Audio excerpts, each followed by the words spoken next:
Okay, hello everyone. My name is Muhammad Noor. I am from Customwerkz Guitars. Today I'm going to share with you something about truss rod. Now, today I'm going to work on this J bass right here. Okay, the reason why I want to touch on truss rod is because sometimes people do not know the limitation of the truss rod. They have an idea how it works, but when the mistake is already being made, then it's a bit too hard for you to actually reverse the damage itself. So this will be an overview. This is not me scaring you, but is giving you an idea of what risk that you have to take when you want to adjust the truss rod and how you should adjust it safely. Okay, good. Now, what is a truss rod? Basically, a truss rod is a kind of rod which adds load to the neck itself. It adds stability. That one is one thing. Second thing is, of course, the main idea is actually to adjust the playability of the neck itself. So i.e.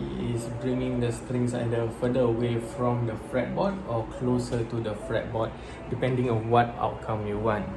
Okay, that one is one thing. So that is truss rod. Okay, so the main ways that you want to adjust the truss rod is with the tools.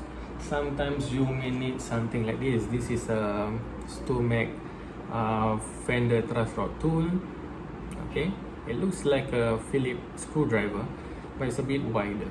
All right, then sometimes you can use Allen keys. They will give you these Allen keys when it comes with the guitar itself, but I highly suggest get better tools.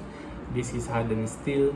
The reason why I use this is because the sizing is quite accurate, and of course if you have softer metals, when you use on your truss rod, sometimes it will round up the adjustment point itself. So this will eliminate a lot of these issues. I've done it, so this is my advice. All right, get better tools. Okay, good. Now, when you want to adjust the rod, take note that there is limitations and there is certain times whereby you need to really stop and think ahead of what you want to do. Typically, when I do my setups, I will see the guitar, then I will think at least 3 steps ahead to gauge or to see, oh, this is what's going to happen to the neck. Meaning, I foresee it to happen before I do the adjustment. All right. So this for me is good practice that I know exactly what the neck is trying to do or what is going to happen to the neck. So at least I can think ahead and do any adjustments accordingly. All right. So that is one thing. Second thing is this: most of the time, when you want to turn the truss rod, you do not want to turn more than one full turn. The adjustment should be minute. There's minor adjustment and there's major adjustment.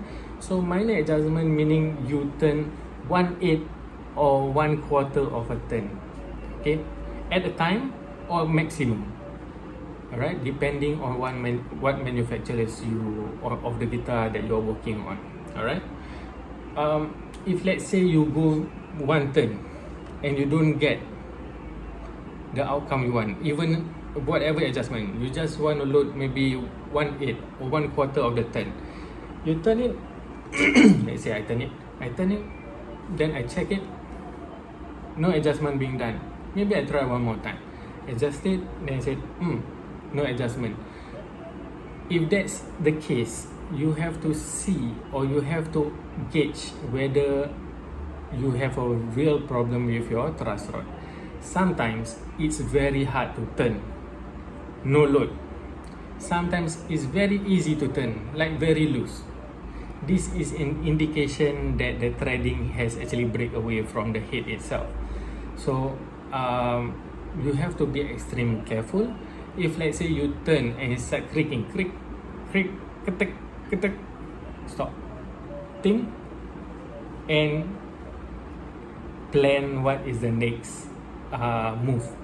Because why? These are all indicators for you to actually stop, use your guts to actually tell you that whether this is a safe adjustment or not. Not everything we can adjust, because sometimes the outcome that you want is not what the guitar can produce. So you have to respect it accordingly. Sometimes it's not your fault as the DIYer or as the tech, because sometimes it's manufacturing issue. So this could be also one of the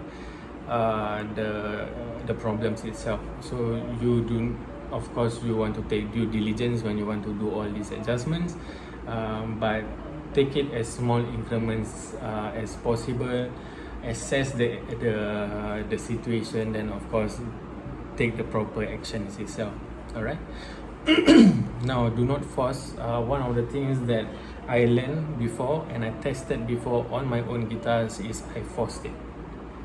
On my own guitar, what I did was, I know it's not going anywhere. I just want to test and see the limitation of the truss rod. So I took my own bass, I turned and turned, because I wasn't getting any outcome. I just want to see how far will it take to actually break this truss rod. So I did the experiment. I turn and turn and turn and turn. I think I made more than 15 turns, to a point whereby it's very, very tight. It wasn't even giving, but I forced it. That's when I knew that the truss rod has broken. And where did it break? It broke in the middle of the neck itself. Sometimes you will see this on your guitars. Sometimes it will pop out at the seam. It will pop out separation. Sometimes if you have a skunk stripe, the Fender skunk stripe at the back, it will pop out from the back there. Sometimes when you adjust it, then suddenly it becomes super loose. You want to turn and turn and turn and turn, and you cannot make any adjustment. That is one of the ways to tell if you have broken your truss rod itself. So of course, know the limitation of the instrument itself, but don't force it. All right, that was an experiment I wanted to try. Okay, it might be scary, but don't worry, it's relatively safe for you to actually adjust it if you have the proper tools. Just remember, 1/8 to 1/4 of a turn at each time in any direction. If it gets a bit too tight, maybe stop. If you don't feel comfortable, get it to a tech to actually have second opinion, or get him to work on it. Of course, there's risk. So this kind of repairs, sometimes it can be a bit pricey for a reason. If let's say you have a vintage style Rickenbacker maybe, so these adjustments you need to take note because of the design of the truss rod itself, but that is another topic for another time. So yeah, good tools. Foresee what you want to do, use your gut, and yeah, pretty much that's it. Stay safe. I hope you will adjust it accordingly to your skill set level. Don't be too confident. Sometimes too overconfident can lead to disaster sometimes. So just be careful. All right, when you want to adjust your neck. Okay, good. If you have any other questions, you can let me know. If I can answer them, I will answer them. If not, maybe I don't have that skill set, you can ask another tech. Okay, bye.